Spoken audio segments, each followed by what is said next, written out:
મેં અનેકો વાર કીધું છે, ગુજરાતી પુરુષો સફળ બિઝનેસમાં એટલા માટે છે કારણ કે દરેક ગુજરાતી સ્ત્રી ઘર ઓઢીને ઘરમાં બેસી રહી. એણે ક્યારેય વિદેશથી આવતા પતિને ફોનમાં એવું નથી કીધું છોકરો બીમાર છે, મમ્મીની તબિયત સારી નથી. એણે તો એમ જ કીધું તમે ત્યાં કામની ચિંતા ન કરો, અહીં બેઠા છીએ. એ બેઠી હતી ને એટલે તમે ઊભા થઈ શક્યા છે.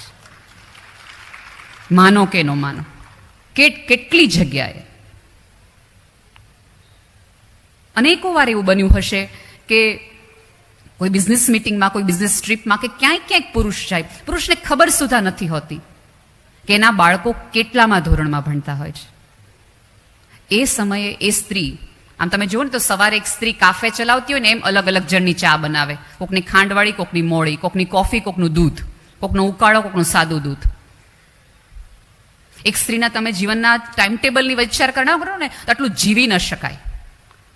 કલ્પનામાં પણ 1000 હાથવાળી સ્ત્રીને એટલા માટે કરવામાં આવી છે. તમે જુઓ, ગેસના બર્નર છે એ 4 છે, 3 છે, 2 છે, 4. એનો અર્થ એ છે કે બનાવવાવાળાને ખબર હતી કે આ સ્ત્રી એક સાથે 4 જગ્યાએ તો ધ્યાન રાખી જ શકવાની છે. એનું દૂધ ઉભરાતું હોય, દાળ ચાલતું હોય, અહીંયા રોટલી થતી હોય, અહીંયા શાક ધીમા તમે ચડતું હોય, મોટર પાણીની ચાલતી હોય, કામવાળાને ઈશારામાં કહેતી હોય કાલ 20 રૂપિયા વધુ આપીશ, આવી જજે ને, અને ફોનમાં બીજે કોકની વાત કરતી હોય, અને તેમ છતાં ડ્રોઈંગ રૂમમાં સાસુ પોતાના વરને શું કહે છે એ એનું ધ્યાન એમાં હોય. ત્યારે એની રોટલી એ ન બળે, ત્યારે એનું દૂધે ન બેસી જાય, કાંઈ ન થાય. અને ભાઈ આવે ને તો કહી દે મને ખબર તમે 2 જણા હું વાત કરતા હતા. એટલે દીવારો કે કાન હોતે હે નહીં, માત્ર સ્ત્રી માટે કહેવાનું. યાદ રાખજો, આંખે છે એને અહીંયા 4 બાજુ છે. બોલવા વાળા, સાંભળવા વાળા અધૂરું સાંભળીને આવી દો. સ્ત્રીને 1000 હાથ છે, સ્ત્રીને 1000 આંખે છે, કાને છે, બધી ખબર હોય. ઘરનો દરવાજો ખુલે, પુરુષ થાકી હારી અને પાછો આવે, હજી સ્ત્રીએ પુરુષનો ચહેરો પણ ન જોયો હોય ને ધડાક દઈને જે દરવાજો બંધ થાય ને, સ્ત્રી રસોડામાં હોય અને તોય છોકરાઓને એમ કહી દે કે આજે પાર્ટી મજામાં નથી, કોઈ હગે વગે થઈ જાજો, ધડ દઈને દરવાજો ભટકાણો નથી, કોઈ હગે વગે થઈ જાજો, ધડ દઈને દરવાજો ભટકાણો.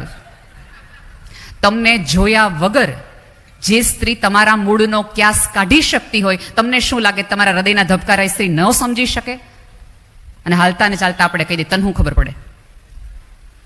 જો ખબર પડવાની જ વાત હોય સાહેબ, તો 3 દિવસનું બાળકને પેટમાં દુખે છે, ભૂખના હિસાબે દુખે છે કે એને પેટમાં વાયુ થયું છે, એ જો સ્ત્રી બોલી ન શકતા હોય, એ બાળકની પીડા એક સ્ત્રી સમજી શકતી હોય, તો તમે 40 વર્ષના થયા. તમારી પીડા તો આરામથી એક સ્ત્રીને સમજાઈ જાય. અને ઓલી એક ખોટી વ્યાખ્યા થઈ કે સ્ત્રીની બુદ્ધિ છે પગની પાનીએ છે. સાંભળી લેજો, અધૂરું સાંભળીને કોઈક માણસ પાછો આવી ગયો સ્વર્ગમાંથી. સ્ત્રીની બુદ્ધિ માથાથી પગની પાની સુધી, ઉપરથી નીચે સુધી છે. પણ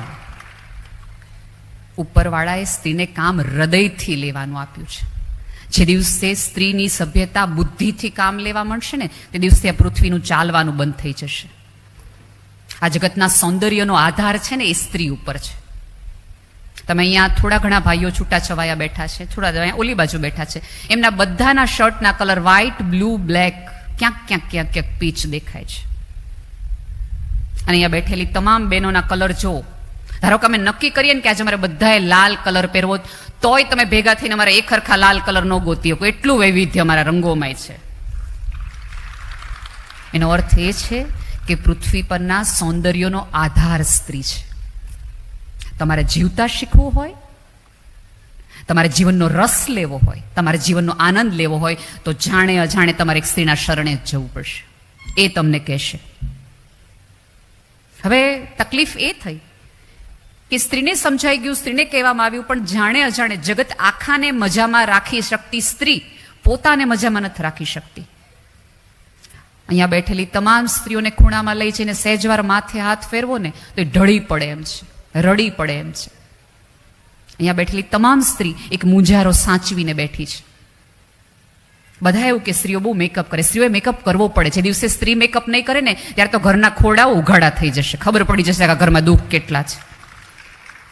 બ્લશ એટલા માટે કરવા પડે કારણ કે ઘરમાંથી રોઈને નીકળ્યા હોય તો કોઈને ખબર ન પડે કે આ ઘરમાં કંઈક તકલીફ થઈ હતી. છોકરાઓને કહેવું ન પડે. જેમ જેમ ઉંમર થાય ને એમ પુરુષની આંખો છે ને ઝીણી થતી જાય અને સ્ત્રીની આંખો પહોળી થતી જાય. સ્ત્રી વિસ્મયથી જોઈ શકે કે આટલું કર્યા પછી પણ કશું હાથમાં ન આવ્યું. જે દિવસે સ્ત્રી પોતાની સંવેદનાઓ વેચી અને બુદ્ધિ નામના પદાર્થથી માત્ર જગત જોવા મળશે ને, ત્યારે એ પણ આવી જ મૂંઝાવાની છે, અથડાવાની છે. ઉપરવાળાએ બે જુદી જુદી પ્રજાતિ બનાવી છે. એનો અર્થ એ છે કે બંને પાસેથી જુદા જુદા કામ લેવાતા. મકાન એક પુરુષ બનાવી શકે, પણ ઘર એક સ્ત્રી બનાવી શકે. તમે આવડી મોટી જમીનમાં મુઠ્ઠી દાણા નાખો ને, મુઠ્ઠી જ, તો 10 ગુણ ભરીને તમને બાજરો પાછો મળે એક સિઝન પછી. ચક્રવૃદ્ધિ વ્યાજની આખી કલ્પના જ એક સ્ત્રીને જોઈને આવી છે સભ્યતામાંથી. સ્ત્રીને તમે ક્ષણ આપો એ તમને સંતાન આપે, સ્ત્રીને તમે ઘર આપો એ તમને મકાન આપો એ તમને ઘર આપે, ગાયને તમે ઘાસ આપો એ તમને દૂધ આપે, ધરતીને તમે કણ આપો એ તમને મણ આપે, તમે થોડુંક સન્માન આપો તમને અઢળક આપે, તમે થોડોક પ્રેમ આપો તમને અઢળક આપે. એનો અર્થ એ છે કે જે આપશો એ સવાયું થઈને પાછું આવશે. તમે ગુસ્સો આપશો એ ડબલ આવશે. ફેક્ટરી ડિફોલ્ટ છે, બધું ડબલમાં જ મળશે. આટલું અમારી મમ્મીને કીધું, તમારા મમ્મીને 3 ગણું સાંભળવું પડશે. જે સાંભળવું હોય, જે બોલવું હોય એ જ બોલજો. આ જગતની શાંતિનો આધાર પુરુષ માટે આખી પૃથ્વી છે. એ વસુદેવ કુટુંબકમ છે. આખી પૃથ્વી મારું ઘર છે, અને સ્ત્રી માટે એનું ઘર આખી પૃથ્વી છે. બેના જીવનમાં બહુ ફેર છે. પણ જો સ્ત્રી આટલી બધી મહાન હોય, જો સ્ત્રી પાસે આટલી બધી સંવેદના હોય, જો સ્ત્રી આટલી બધી સક્ષમ હોય, તો આટલો બધો સ્ત્રીનો વિરોધ શેનો છે? ક્યાં તકલીફ ક્યાં થાય છે? એવો કયો હુંકાર છે કે જેના કારણે સ્ત્રી હોવા છતાં પણ, આટલું હોવા છતાં પણ એને નજરઅંદાજ કરવામાં આવે છે? અંગત રીતે મને જો કોઈ પૂછે તો હું એક જ કામ કહું, જીભ. જીભ. અમારા બાળકો છે ને, સ્પેશિયલ બાળકો છે, તોતડું બોલે. એ બોલે ને તો તમને હસવું આવે. તોતડી જીભ છે ને એ ઉપરવાળાની કોઈક કરેલી તકલીફ કયો, જે તમે કયો, એ ઉપરવાળાએ આપેલી અક્ષમતા છે. એ બોલે તો હસાય નહીં. તોતડી જીભથી કોઈક બોલતું હોય તો હસાય નહીં, પણ યાદ રાખજો, તોછડી જીભ છે ને મારીને તમારી વાત છે. અને જાણે અજાણે તોછડી જીભના કારણે જ આ જગતમાં પ્રોબ્લેમ છે. તોછડી જીભના કારણે જ. સ્ત્રીને નમ્ર વિનંતી છે, અહીંયા બેઠેલી દીકરીઓ હોય તોય તે, મમ્મીઓ હોય તોય તે, જે ભાષામાં પ્રશ્ન પૂછાય, કોઈ પણ ભાષામાં પ્રશ્ન પૂછાય, જવાબ તમે તમારી સંસ્કારિતા અને મીઠાશથી આપવાનો રાખો. અને એવી રીતે આપો કે સામેવાળાને બીજી વખત તમને પ્રશ્ન કરતી વખતે 100 વાર વિચાર થાય કે આને પૂછવું જ. અને આમાં કેવું થયું કે નાનપણથી ઉછેરમાં થોડા ઘણા પ્રોબ્લેમ થઈ ગયા. કે ઘરમાં નાનો ભાઈ હોય કે મોટો ભાઈ હોય અને મમ્મી પપ્પા બહાર જાય તો આખું ઘરમાં મમ્મી પપ્પા એવું કે જોજો ભાઈને કાંઈ થાય નહીં, ભાઈને કાંઈ થાય નહીં, ભાઈને કાંઈ થાય નહીં. અને જો બેન ઘરમાં હોય તો મમ્મી પપ્પા એક વાત કહેતા છે કે જોજે બેન ક્યાંય જાય નહીં. પછી છોકરાએ નક્કી કર્યું, પુરુષોએ, કે આપણું કામ શું છે તો કે આ ક્યાંય જાય ને એનું ધ્યાન રાખવાનું. અને છોકરીના મગજમાં શું થાય કે આ પુરુષને કાંઈ થાય નહીં. ભાઈ રડે તો એને શીરો કરી દેવાનો, ભાઈ રડે તો એને ઢીંગલી કરી દેવાની, ભાઈ આવે તો એને તરતા કરી દેવાનું, કારણ કે ભાઈને કાંઈ થવું ન જોઈએ. સભ્યતાએ સમજાવ્યું નહીં કે થાય તો બેનને પણ. અને આપણને સમજાય નહીં કે અહીંયા અત્યારે નાના 2 ભાઈ બહેન હોય, અહીંયા પ્રસાદીમાં મમરા મળે, એ રંગવાળા મમરા પરસેવાવાળી મુઠ્ઠીથી જે બેન પોતાના ભાઈને દઈ જતી હતી, ભાઈ તું ખાઈ લે, એ જ ભાઈ બેન મોટા થઈને કોર્ટ કેસમાં કઈ રીતે જાય છે? છૂટા કઈ રીતે પડે છે 2 ભાઈ બહેન? હું બહુ જ શ્રીસ્વતમાં માનું છું, એમ્પાવરમેન્ટમાં માનું છું, બધી જ વાત સાચી, પણ એક અંગત રીતે વાત કરું કે જો તમારે તમારા પિતાની પ્રોપર્ટીમાંથી ભાગીદારી જોતી હોય તો માતા પિતાની ફરજમાં પણ તમારે ભાગીદારી નોંધાવી પડશે. આપણે એવું છે કે મમ્મીનો સેટ જોઈએ છે, પણ મમ્મીનો પગ ભાંગે તો કે એ તો ભાભીએ કરવાનું ને એની ફરજમાં આવે. અને મમ્મીઓની મોટી પ્રોબ્લેમ છે કે તમારી ગમતી સાડી, ગમતો સેટ, ગમતી તરત દીકરીને આપે. 3 વખત દીકરાની બહુ એમ કીધું, મમ્મી મને તમારો બહુ જ ગમે છે, મમ્મી તમને બહુ આમ ગમે છે, તો તરત દીકરીને આપે. અને જે દીકરાની વહુ તમને આજીવન સાચવવાની છે, એ દીકરાની વહુને તમે શું આપો? અને એક વસ્તુ યાદ રાખજો, તમારા ગયા પછી લોકર એને જ ખોલવાનું છે. એના કરતાં તમારી હાજરીમાં ખોલી દો. દર જન્મ દિવસે એનિવર્સરી આપો. 3 જણાને કહે તો ખરી મારા સાસુનો સ્વભાવ એટલો સરસ, દર વખતે કંઈક નવું દે. જેની સાથે રહેવાનું છે એને સાચું. અને અત્યારે તો લગભગ શિક્ષણનું મહત્વ છે. દરેક દીકરીઓ ભણેલી છે. તમારા ભણેલા અને કેળવણીનો અર્થ એ છે કે જો તમારી મમ્મી આપે તો ભણેલ દીકરી તરીકે તમારી ફરજમાં આવે, નણંદ તરીકે, કે તમે તમારી મમ્મીને કહો, મમ્મી ભાભીને આપ, હું તારા પગ નહીં કરવા આવું દબાવવા. કારણ કે મારે તું માંદી પડીશ ને આવવું હશે ને તો એક જણને પૂછીને આવવું પડશે, હું જાઉં તો એ તરત એમ કહેશે કે 2 દિવસમાં આવી જજો.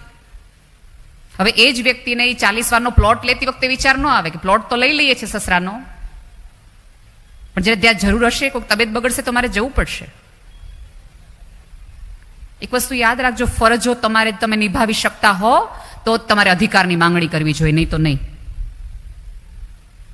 ફરજ સાથે, અધિકારો સાથે આ બંને એકબીજાની આગળ પાછળ છે, એક પાસે જોડાયેલા છે, એકબીજાની સાથે રહ્યો.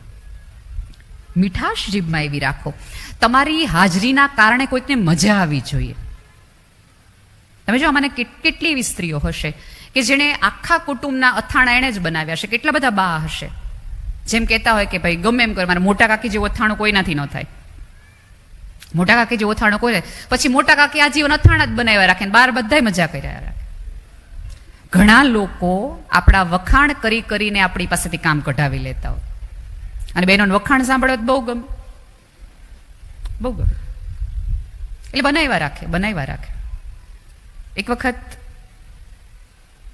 એક સરસ હોશિયાર દીકરાની વહુ, અને જે હોય ને આવે ને બધાને એમ કે મારા મમ્મીજી જેવી રસોઈ કોઈનાથી થાય જ નહીં. એટલે મમ્મીજી હવાર હાજર રસોઈ જ બનાવી રાખે. કારણ કે સાંભળવાનું, ફળિયા મારા સાસુ જેવા કોઈ વાળી જ ન હો, કે એના જેવું આંગણું કોઈ ચોખ્ખું રાખી ન, એટલે સવારમાં ઉઠીને સાસુ વાળી નાખે. જેમ કરો, કબાટ મારા સાસુ જેવું કોઈ ગોઠવી જ ન શકે, એના જેવી ગોઠવણ જ ન થાય. એટલે એ બિચારા સાસુ કરે. છોકરો બુદ્ધિશાળી હતો, એણે એની મમ્મીને કીધું કે આ વખાણ કરીને તારી પાસેથી બહુ બધા કામ કઢાવી લે, તો ધીમી ખમ. એ કહેતો તો શું કરવું? એ કે કાલ આપણે સવારે તું જ્યારે સાવણો લેતી હોઈશ ને, ફળિયું વાળતી હોઈશ, ત્યારે હું તારા હાથમાંથી સાવણો લઈ લઈશ અને એમ કહીશ કે બા તમારે આ ઉંમરે વળાય, એટલે હું વાળવા માંડીશ ને હું વાળીશ એટલે તને શરમ આવશે જ ને, એટલે તરત આવશે લાવ હું વાળ નાખું. પછી આપણે બે અંદર આવી જશું. એ કે આ એક્ટિંગ પ્રમાણે બીજે દિવસે સવાર પડી, 7 વાગે સાસુએ સાવણો લીધો, સાસુ સાવણો વાળવા માંડ્યા. અને તરત દીકરો, બા તમે નહીં, આ ઉંમરે તમારે કરાય, અમે આવડા જુવાન જેવા બેઠા હોય. અને પતિએ સાવણો, દીકરાએ સાવણો હાથમાં લીધો. એટલે દીકરું સાસુ કે ના બેટા, અમે બેઠા હોય તારે થોડો સાવણો લેવાય, બે ઘરમાં સ્ત્રીઓ હોય તારે સાવણો લેવાય. આવી રગજગ મા દીકરા વચ્ચે ચાલતી હતી. બહુ સરસ મજાનો સાડીનો છેડો ધાપ દઈને આવીને કીધું, બાધોમાં વારા રાખો, એક દી આનો વારો, એક દી વારો. કામ હાટું હું બાધો શીખે? કામ હાટું બધા થશે કે ઘરમાં કંકાસ કામ માટે હોય, વારા કાઢો કે? આ વારો લઈ લેવાની આખી ફિરાકમાં આખી સભ્યતા છે. વારો દેવા વાળામાં રાખો. સાહેબ એવા બનો કે કોઈકને કંઈક કહેવું હોય ને તો એને પહેલો તમારો નંબર અને તમારું નામ યાદ આવે. આ તો કેવું થાય છે ખબર છે, ક્યારેક કુટુંબમાં કોઈક વાત કરવી હોય, કોઈક વિચારણા કરવી હોય ને તો 10 જણા ભેગા થાય કે ઓલા બેન ન હોય તો આપણે કરી લઈ વાત. તમારી ગેરહાજરીમાં કોકને રાજી થવાનું મન થતું હોય એનો અર્થ એ છે કે તમને જીવતા નથી આવડ્યું. તમારી કોઈ પ્રસંગમાં રાહ જોવાય, કોઈ કુટુંબમાં નિર્ણય લેવાનો હોય, તેમ કે ફલાણા ભાભી આવે તો આપણે આ મહત્વનો નિર્ણય લઈએ, એવું તમે જીવી શકતા હોય, એવું તમે કરી શકતા હોય તો તમને જીવતા આવડ્યું, તો તમારી અંદરની સંવેદના સાચી. બાકી બધી વાતો